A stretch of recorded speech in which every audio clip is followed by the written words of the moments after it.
A gente está começando uma série de mensagens que vai falar sobre a igreja, uma série de mensagens que se chama Eclésia, né? Para você que não tem familiaridade, este é um termo grego e falar sobre igreja para mim é um privilégio, né? Eu gosto muito, dentro da teologia, eu acho que é uma das temáticas que eu mais gosto, porque eu acredito na igreja, eu amo o fato de Deus ter me chamado para o ministério pastoral e a gente ser uma comunidade viva, a gente ser uma comunidade de fé que se move pelo poder de Deus. Então, que hoje seja um tempo especial e séries de mensagens, gente, eu vou explicar para vocês. É igual a sua série da Netflix. Você não assiste um episódio e depois já vai para o último.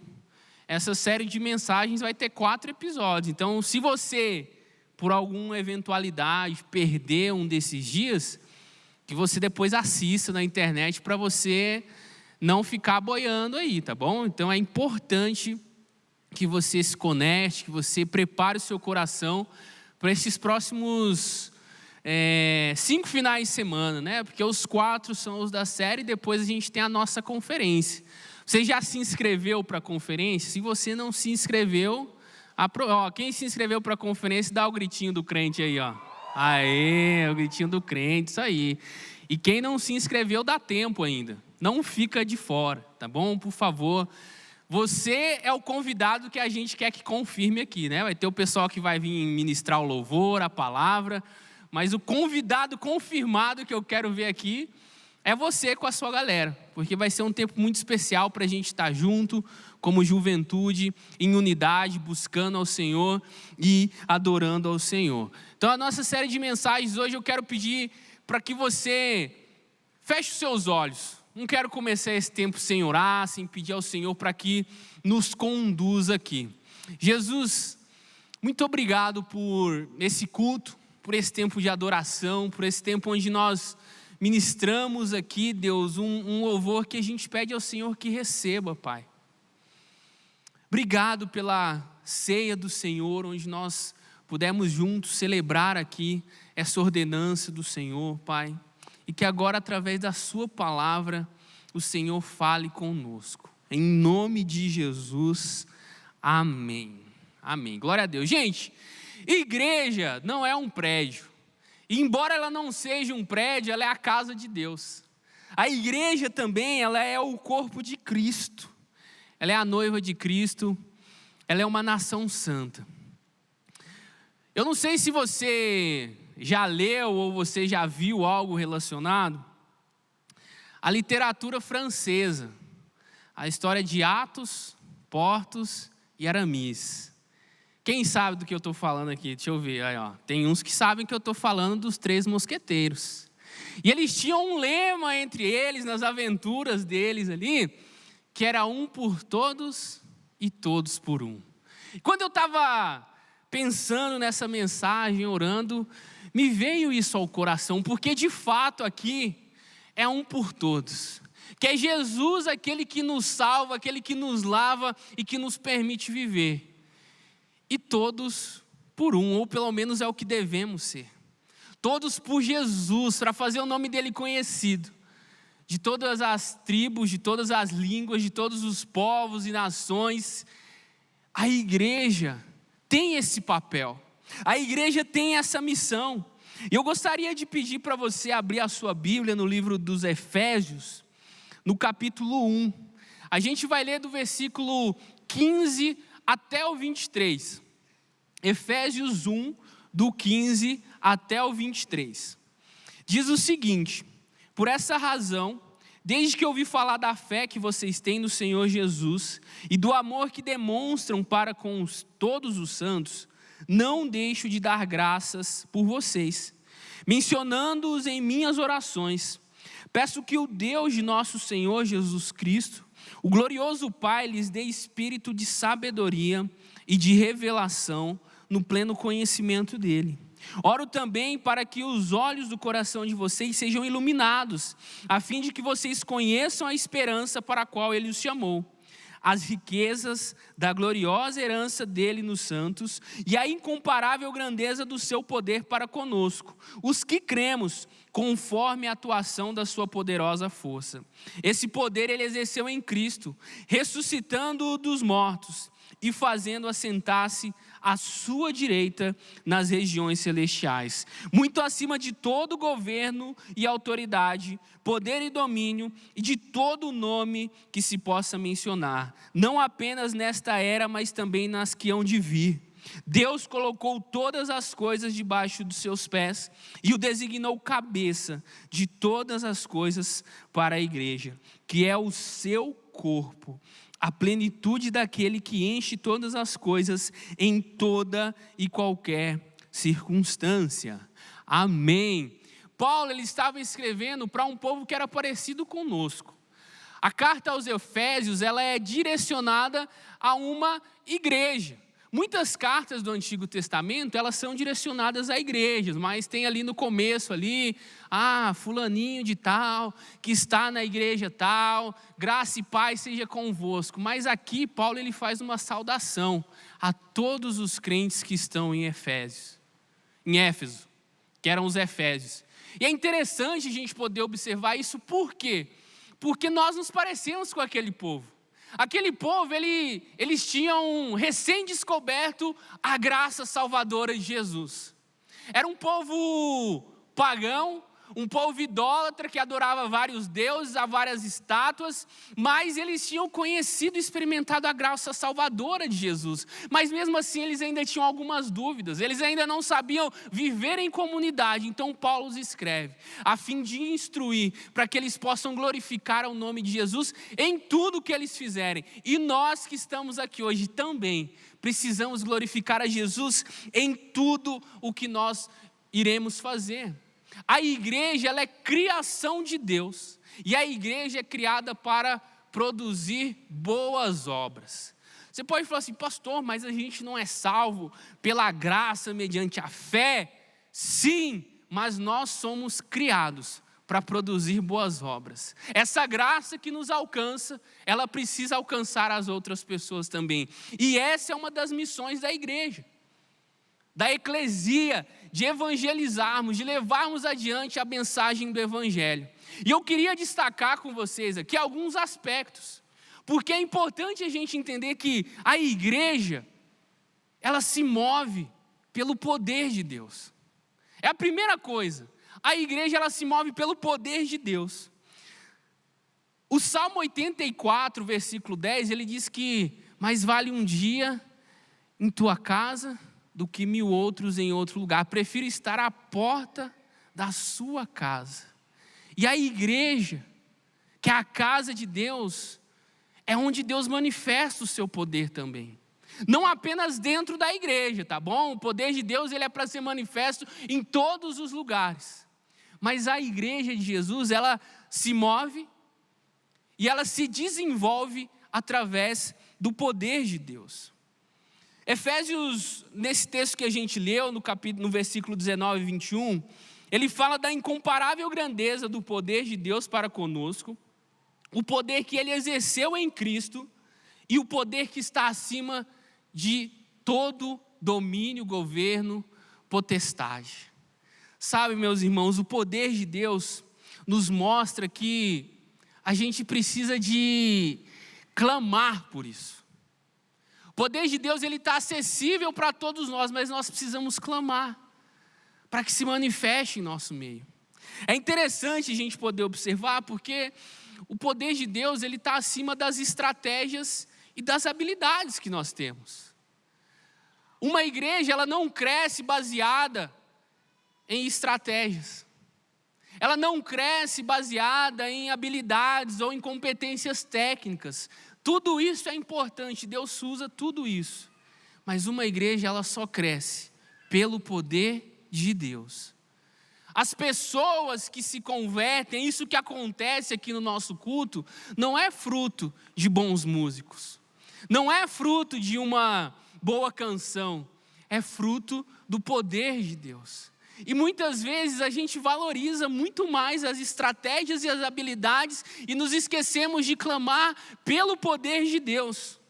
Deus, Ele está acima com o seu poder de toda a estrutura e de toda a influência. Muitas vezes nós depositamos a nossa esperança naquelas pessoas que têm algo para nos oferecer através da influência que possuem. Muitas vezes nós cometemos esse erro. Deus está acima com o seu poder de todo o governo. E muitas vezes nós colocamos a nossa esperança como igreja em governantes, em candidatos, em pessoas, e nos esquecemos de clamar pelo poder de Deus, de buscar o poder do Senhor para que Ele atue nas nossas vidas e para que Ele atue no meio da nossa igreja. E é importante você entender, quando a gente fala igreja, existe a igreja universal do reino de Deus, que não é a que tem o programa de televisão, tá bom? A igreja universal do reino de Deus é aquela em que todos os crentes, em todo o tempo, que creem em Jesus como seu único e suficiente Salvador, pertencem. Então nós aqui pertencemos a essa igreja universal do Senhor Jesus. Mas também existe a igreja local, que aí sim, PIB Curitiba, é onde nós estamos, é onde nós fazemos parte. E o poder de Deus, ele é para alcançar toda essa galera. A visitação do poder de Deus é para que nós possamos alcançar as esferas da sociedade e transformar elas. Muitas vezes a gente acaba se omitindo, a gente acaba tendo um posicionamento errado e falando, isso não é minha responsabilidade. A igreja não deveria fazer isso. Sabe, meus irmãos, se nós como igreja não nos posicionarmos em direção às faculdades, em direção aos conselhos profissionais que estão corrompidos, no poder de Deus, nós precisamos nos mover nessas direções. Pedro foi um homem que tem vários diálogos dele na Bíblia com Jesus, e um deles, o Senhor Jesus, ele começa a perguntar para os seus discípulos, olha, quem que o pessoal aí está falando que eu sou? Aí o pessoal fala, ó, tem uns que falam que é Elias, outros falam que é Moisés. E aí Jesus pergunta, mas e vocês? O que vocês dizem que eu sou? E Pedro, ele fala, tu és o Cristo, o Filho do Deus vivo. E Jesus, então, lança palavras para ele que está sobre nós hoje também. Ele fala assim, olha, tu és Pedro, e sobre esta rocha edificarei a minha igreja, e as portas do inferno não prevalecerão contra ela. Porta, meu irmão, para que você tem uma porta na sua casa? Além de ser para você sair e entrar, né? Você precisa de uma porta na sua casa, mas as portas, os portões, eles são um método de proteger. É uma forma de proteção. E o que o inferno está protegendo são as almas que estão perecendo e que nós, pelo poder de Deus, precisamos arrombar as portas do inferno, porque elas não prevalecerão para que as pessoas sejam salvas por Jesus, para que as pessoas sejam encontradas pelo seu poder transformador. Você crê nisso? Você pode dar um amém se você crê nisso? É um papel meu, seu, enquanto somos igreja, enquanto somos o povo de Deus. A igreja do Senhor, ela só se move, ela só se desenvolve pelo poder de Deus. E existe também outro aspecto que é uma forma prática da gente observar isso, que são os dons espirituais. No livro de 1 Coríntios, no capítulo 12, do verso 4 até o finalzinho do capítulo 14, Paulo, ele fala acerca dos dons espirituais. Os dons espirituais, eles são como se fosse a forma prática de nós crescermos e nos desenvolvermos. É a forma como Deus toca a vida das pessoas aqui na terra. E Ele usa a mim e Ele usa você. Quem aqui já se batizou nas águas, aceitou Jesus, confessou Ele como seu único e suficiente Salvador? Levanta a mão assim, ó. Olha aí que benção. E quem aqui tem convicção do seu dom espiritual, levanta a mão aí agora também. Olha aí, glória a Deus, caiu um pouco. Mas todo aquele que crê em Jesus, que entende Ele como seu único e suficiente Salvador, tem pelo menos um dom espiritual. Olha o que o texto de 1 Coríntios nos diz aqui, o versículo 4 do capítulo 12. Há diferentes tipos de dons, mas o Espírito é o mesmo. Há diferentes tipos de ministério, mas o Senhor é o mesmo. Há diferentes formas de atuação, mas é o mesmo Deus que efetua tudo em todos. A cada um, porém, é dada a manifestação do Espírito visando o bem comum. E aí lá no versículo 11 diz o seguinte: todas essas coisas, porém, são realizadas pelo mesmo e único Espírito, e Ele as distribui individualmente a cada um como quer. Meus irmãos, existem pessoas que não creem nisso, sabia? Existem pessoas que creem que os dons do Espírito Santo, eles cessaram junto com a escola apostólica. Quando morreu o último apóstolo, os dons espirituais acabaram. É uma linha teológica, mas eu costumo chamar de heresia, né? Porque os dons espirituais, eles existem. Eles estão presentes aqui. E sabe, meu irmão, talvez você ainda não tenha percebido isso, mas é a forma como nós vamos em prol de Jesus. Os dons espirituais, eles existem para que nós sejamos zelosos com Ele.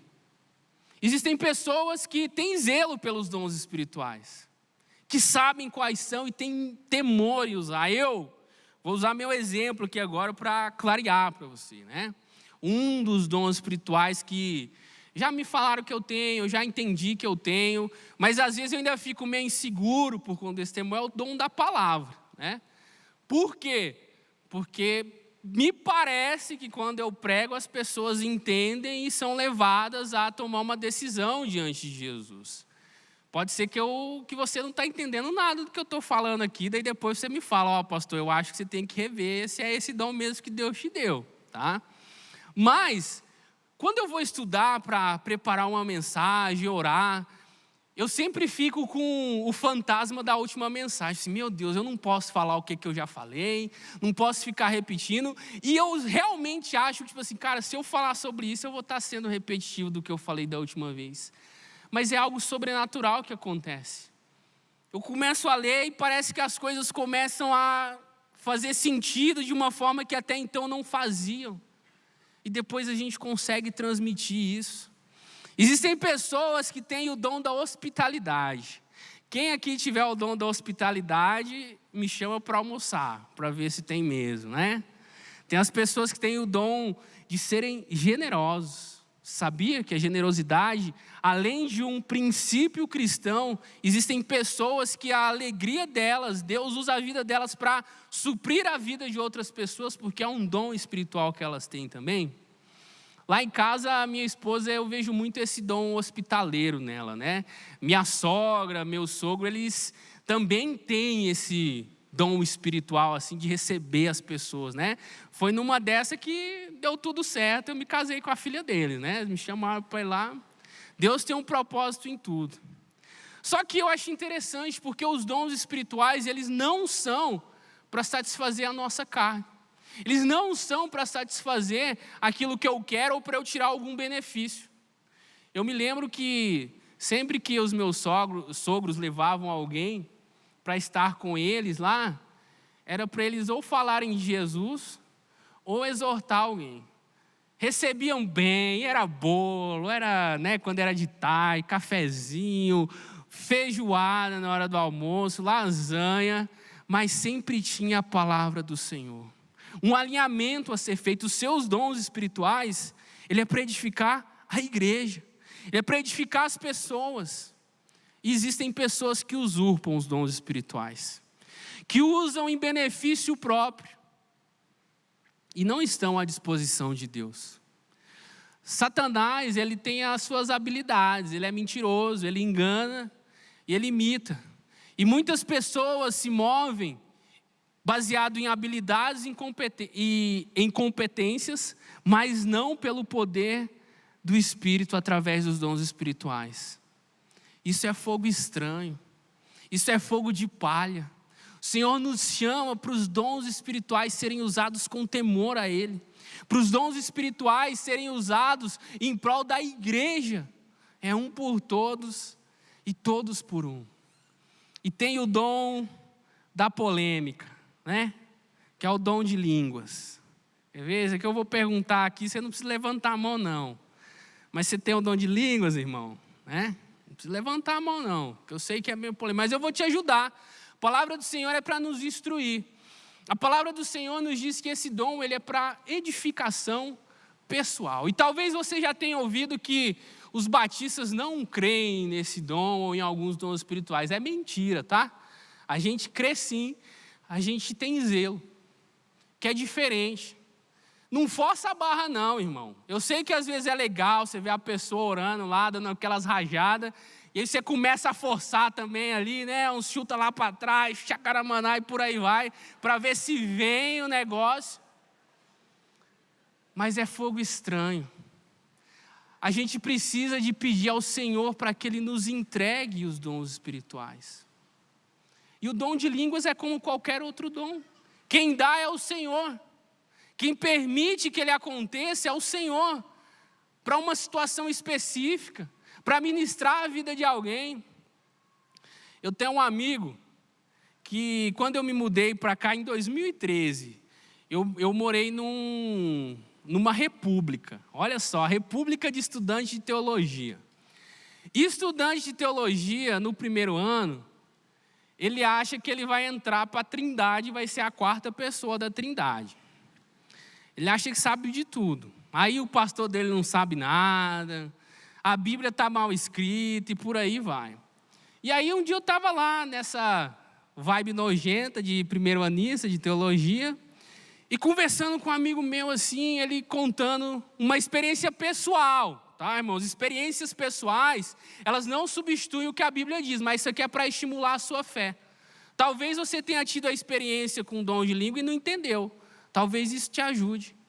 E aquele irmão, aquele meu amigo, ele falou assim, que ele tinha ido num acampamento e tal. Aí acampamento sempre tem aqueles cultos que não tem hora para acabar, que o povo sai orando por todo mundo. Eu acho que ele disse que foi até lá no Palavra da Vida, lá, esse acampamento aí. E aí ele disse que teve um momento de oração lá que a pessoa chegou para orar com ele estava com outro amigo do lado, aí botou a mão no peito dele assim, ele disse que esquentava o coração dele assim, e a pessoa orando, e ele ali sendo ministrado, ele contando isso, eu estava falando sobre o ministério, sobre o chamado dele, que estava fazendo muito sentido para ele. E aí esse meu amigo, né, depois foi para o quarto com outro amigo dele, e aí o amigo dele falou assim, olha, você viu as rajadas que aquela pessoa deu quando estava orando por você? Ela falou, não, eu entendi tudo que a pessoa orou. Então é uma experiência, meus irmãos. E eu não posso julgar a experiência das pessoas, mas eu também não posso fazer da minha experiência ou da experiência de alguém uma doutrina. Os dons espirituais estão aí, e é o Senhor que distribui. Talvez Ele esteja aqui distribuindo dons hoje. Você recebe aí, amém? Então dá uma rajada aí. Vamos em frente. Existem pessoas que não buscam os melhores dons espirituais. A palavra do Senhor em 1 Coríntios 12, 31, diz que nós devemos com zelo buscar os melhores dons espirituais. E aí, logo no capítulo 13, o apóstolo Paulo apresenta, sobretudo de tal maneira, lhes apresenta um caminho ainda maior. E aí ele faz aquela canção sobre o amor, em que nós precisamos de amar as pessoas. Sabe, meus irmãos, que você busque os dons espirituais com sabedoria, e que o Senhor derrame isso na sua vida para que você continue glorificando o nome dEle, não se enchendo, não se inflando, não ficando crente baiacu, mas enchendo a glória do Senhor, trabalhando para a honra e glória do nome dEle. Os dons espirituais que estão disponíveis para a igreja são para isso. O terceiro ponto é a unidade do seu povo. Ou seja, a igreja se move e cresce pelo poder de Deus, ela se move nos dons do Espírito e ela se move e cresce em unidade. No capítulo 1 dos Efésios, o versículo 22 e 23 diz o seguinte: Deus colocou todas as coisas debaixo dos seus pés e o designou cabeça de todas as coisas para a igreja, que é o seu corpo. Sabe, meus irmãos, a gente precisa avançar em ser um. A gente precisa de avançar na unidade.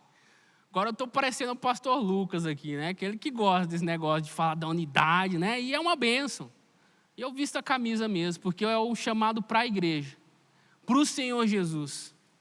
Nós devemos ser um. E não só sermos um aqui entre nós, mas também com as outras igrejas que tem por aí. Olha, meus irmãos, aqui dentro da igreja a gente tem várias pessoas. E a igreja é composta por muitas outras pessoas. A chance de haver pontos de vista diferentes, a chance de haver pensamentos diferentes é muito grande. Mas a unidade, ela vem através da palavra de Deus. Quando eu deixo o que eu acho, quando a outra pessoa deixa o que ela acha, e nós caminhamos através do que a palavra de Deus nos orienta, do que a vontade de Jesus. A igreja, ela recebeu uma palavra do Senhor Jesus. Quando ele está orando ali em João 17, 22 a 23, ele diz o seguinte: dê-lhes a glória que me deste, para que eles sejam um, assim como nós somos um. Eu neles e tu em mim. Que eles sejam levados à plena unidade, para que o mundo saiba que tu me enviaste e os amaste como igualmente me amou. A igreja, a unidade, o povo de Deus é uma nação santa. Nós somos uma nação santa, um povo escolhido por Deus. 1 Pedro 2,9 vai dizer isso. Vocês são nação santa, geração eleita, sacerdócio real, povo escolhido para anunciar as boas novas daquele que nos tirou das trevas para a sua maravilhosa luz. Sabe, meus irmãos, às vezes a Bíblia é tão clara e a gente não percebe. O fato da unidade não é uma sugestão, é um mandamento de Jesus. Só que nós precisamos de tomar alguns cuidados contra a unidade. A gente não deve se assentar em roda de escarnecedores. E a palavra do Senhor é clara, ela fala assim, não se assentem na roda dos escarnecedores. Ela não fala assim, olha, tenta não sentar na roda dos escarnecedores. Ela não fala assim, tenta sentar na roda dos escarnecedores para convencer eles do contrário. Não. A Bíblia fala para nós não nos assentarmos na roda dos escarnecedores. Porque ali é as obras da carne. Nós devemos orar sim por essas pessoas para que o poder de Deus as visite. Sabe por quê? Porque se você sentar na roda dos escarnecedores, você vai ser contaminado. Você pode falar que não e não sei o quê, mas você vai sim. Porque a gente atende gente em gabinete pastoral que começa assim, um dia eu fui lá, tal pessoa, não sei o quê, os amigos, aí depois estou voltando para a igreja agora. Nossa carne, meus irmãos, ela é fraca e ela deseja as coisas da carne. Enquanto igreja, nós devemos desejar as coisas do Espírito. Nós devemos buscar as coisas que vêm do alto. Nós precisamos de ter cuidado com os desigrejados. Gente que é 100% Jesus e 0% igreja. Quer ver só como está errado e às vezes a gente não percebe? Quem aqui é casado, levanta a mão. Aí eu gosto dessas interações. Tem aqui, beleza. Quem aqui é noivo, levanta a mão. Olha aí, Quem aqui está namorando, levanta a mão. O time dos namorados aí tá. E quem aqui precisa de uma oração? Aí, Eita glória. Teve um povo que quase pulou ali de cima para vir aqui. Calma.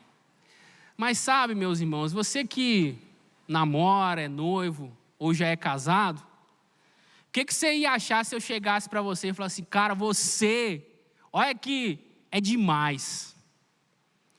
Você é uma pessoa que eu amo, eu quero caminhar com você, mas não chega com sua esposa perto de mim, não.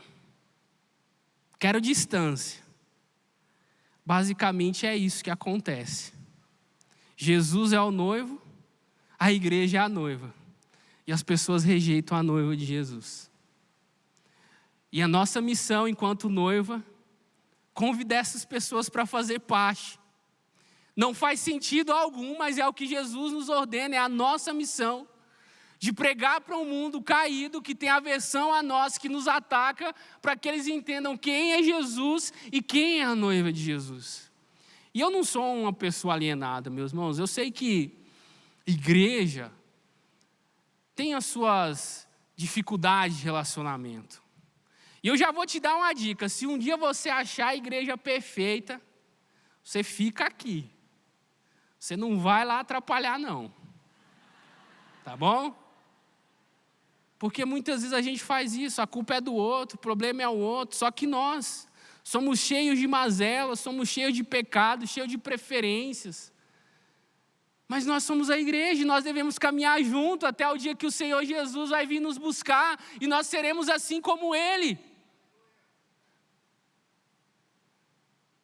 Quer ver só como a gente é cheio de pecado? Hoje de tarde, lá em casa.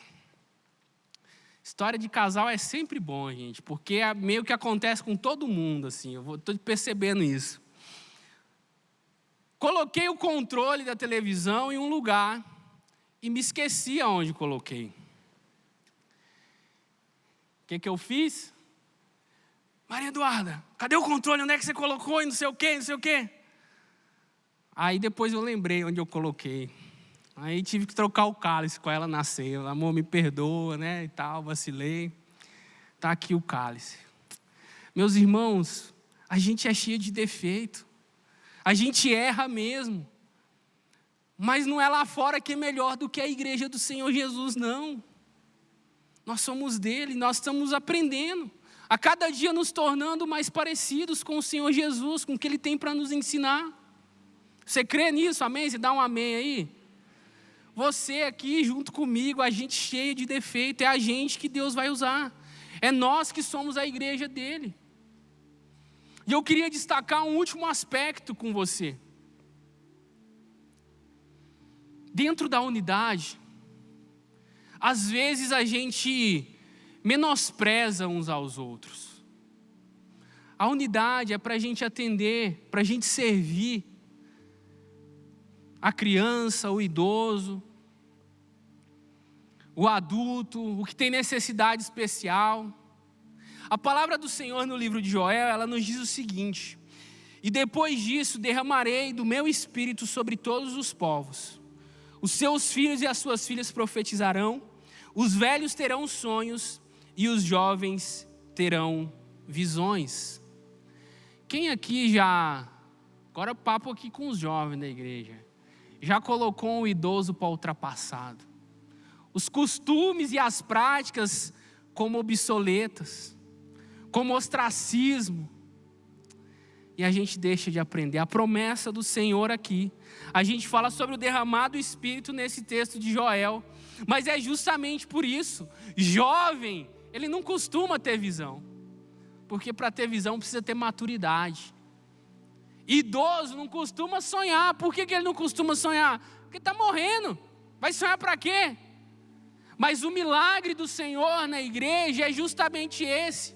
Ele estende os dias, Ele dá perspectiva para aqueles que já não têm perspectiva e traz maturidade para aqueles que precisam de maturidade para aprenderem uns com os outros. Eu gosto de ser de igreja batista e eu me envolvo com algumas programações. Em julho do ano passado, eu fui participar de um congresso de igrejas batistas lá em Londrina. E assim, eu fui de ônibus na caravana aqui da galera e eu era a pessoa mais nova. A segunda pessoa mais nova, eu acho que ela devia ter ali uns 50 anos, assim. E aí depois eu descobri que essa caravana que eu fui, que ela era barata e tal, era uma caravana que estavam os pastores que iam ser homenageados por terem 45 anos de ministério. E foi legal demais, meus irmãos, por quê? Conversando ali com eles, com os irmãos mais idosos, pô, pensa só, 45 anos de ministério. Eu tenho 31 de vida. Como que eu vou menosprezar o que Deus tem feito na vida desses homens. Eles foram homenageados, foi uma benção. E aí, na hora de ir, eu estava meio tímido, né? Aí, na hora de voltar, eu já conhecia ali os irmãos. E aí, chegou um pastor e sentou do meu lado. Falou assim, posso sentar aqui com você? Falei, pode, pastor, senta aí. E aí, eu percebi que ele estava querendo conversar. Parece que o parceiro lá que estava viajando com ele dormiu, ele queria conversar, ele começou lá, se apresentou, falou o nome dele. Aí ele perguntou, olha, você conhece o Clodoaldo? Eu falei, não conheço. Não, pastor. Quem que ele é? Aí ele começou a falar, não, o Clodoaldo era meu amigo. A gente pregava o evangelho nos presídios do estado e tal. Aí ele contou várias histórias, né? Aí passou porque eu falei, nossa, pastor, que legal, né? E o senhor, como é que está a vida agora? Aí ele falou, não, estou bem. Mas viu, você conhece o Clodoaldo? Eu falei, pastor, não conheço não. Por quê? Aí ele foi e contou a história. Só que nessa segunda vez que ele contou a história, ele falou, olha, se eu repetir alguma coisa, é porque eu estou com uns problemas de saúde e tal, que estão me atrapalhando aí, não sei o que. Eu falei, não, pastor, fica tranquilo, aqui nós somos bons de conversa, né? E aí ele contou do Clodoaldo, e eu fui impactado pelo testemunho dele. Porque hoje a gente tem acesso mais fácil a esse lugar. Naquela época, pensa, há 20 e poucos anos atrás não tinha não, mas ele e o Clodoaldo iam lá. E aí passou mais um pouquinho, e o que ele perguntou? Você conhece o Clodoaldo? Aí dessa vez eu falei, pastor, eu acho que eu já ouvi falar. Aí ele foi e contou a história novamente. Isso, meus irmãos, deve ter dado 1h30 de viagem, assim, sabe?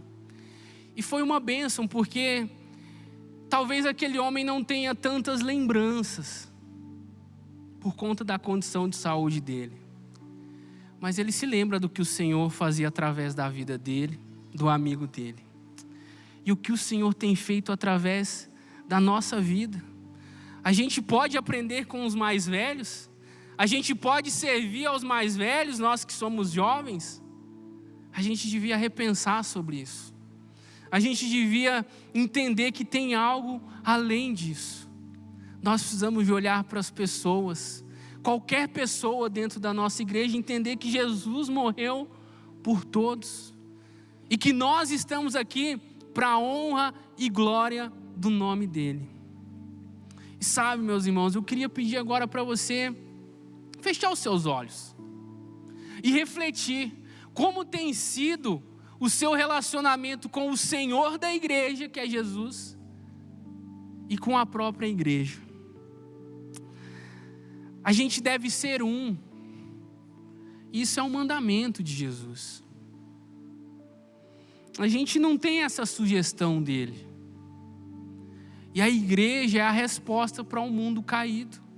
A igreja é a resposta para a sociedade, que não sabe para onde está indo, que caminha em direção ao pecado, que fala que o que é certo está errado e que o errado está certo. É a igreja que apresenta o noivo para o mundo. É a igreja que apresenta Jesus para o mundo.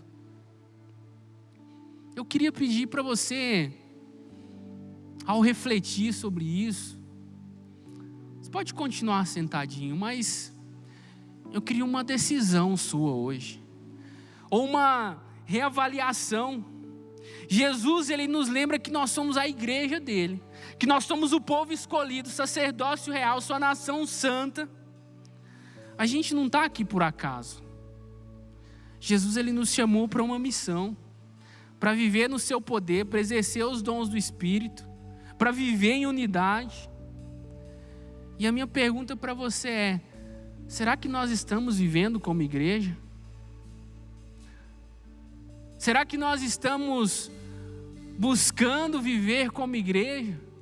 Ou a gente se apega aos nossos caprichos para parar de caminhar com as pessoas que não concordam com a gente? Ou a gente não consegue entender que a igreja tem uma visão de Deus para ela e a gente quer ir contra isso? Será que a gente está avançando ou será que a gente está parado enquanto igreja? E essa responsabilidade é minha e sua. Nós precisamos de proclamar Jesus. Nós precisamos de ir adiante. E Deus está nos chamando hoje para um compromisso mais profundo.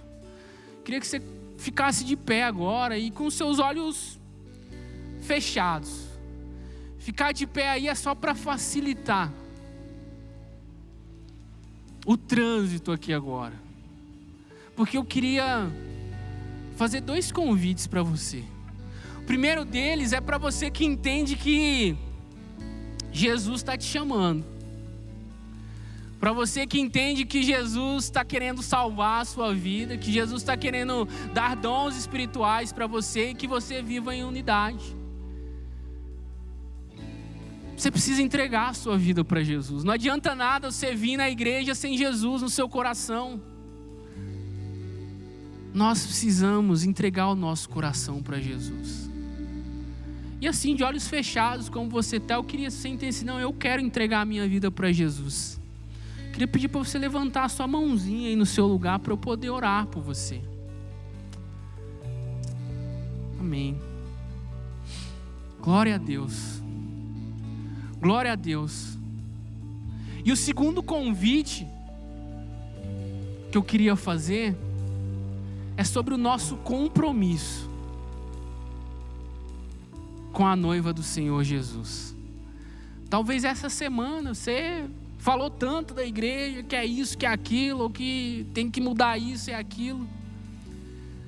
Mas eu queria te desafiar a renovar a sua aliança com o Senhor e com a noiva dele.